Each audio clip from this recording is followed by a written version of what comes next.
فرانسه کې د انټرپول پولیسو لخوا احمد مسعود ونیول شو. ځینو کسانو پر ټولنیزو پاڼو لیکلي چې انټرپول پولیسو احمد مسعود په فرانسه کې نیولی دی، خو دغه دفتر دا واضح بیا ردوي. احمد مسعود 2 کاله مخکې په هیواد کې له سیاسي بدلون وروسته فرانسې ته ولاړ او اوس هلته ژوند کوي.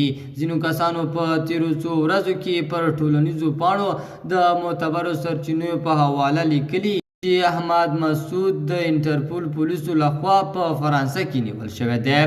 په سلامونو مو هرکلی کوم د AFG نیوز چینل درنو لیدونکو. سلام، ستړي مشئ، وخت مو په خیر. پام مو راګرځوم د دې ساعت مهمو خبرونو ته او په سر کې یادونه کوم ملګرو که مو چینل نه وي سبسکرایب کړی د تازه او مهمو خبرونو لپاره در سره AFG نیوز چینل په درنښت سره سبسکرایب کړئ.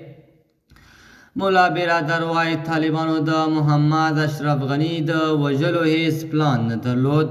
د طالبانو حکومت د رئیس الوزرا لومړی مرستیال مولا عبدالغني برادر وایي کابل ته د ننوتلو پر مهال طالبانو هیڅ داسې پلان نه درلود چې ګواکې پخوانی ولسمشر محمد اشرف غني دې ووژني.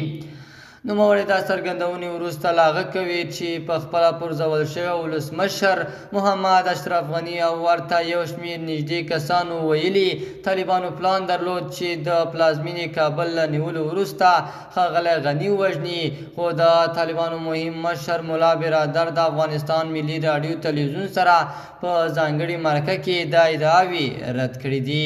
مولا برادر په دې مرکه کې ویلي ګڼ شمېر افغان مشران او سیاستوال دا مهال افغانستان کې دي او د په وینا عادي ژوند کوي او له خلکو سره ګوري. د AFG نیوز چینل درنو لیدونکو، دا زموږ د ساعت چمتو شوی خبر. د نورو تازه او مهمو خبرونو لپاره در سره AFG نیوز چینل په درنښت سره سبسکرایب کړئ. تر بیا ښې چارې د الله په امان.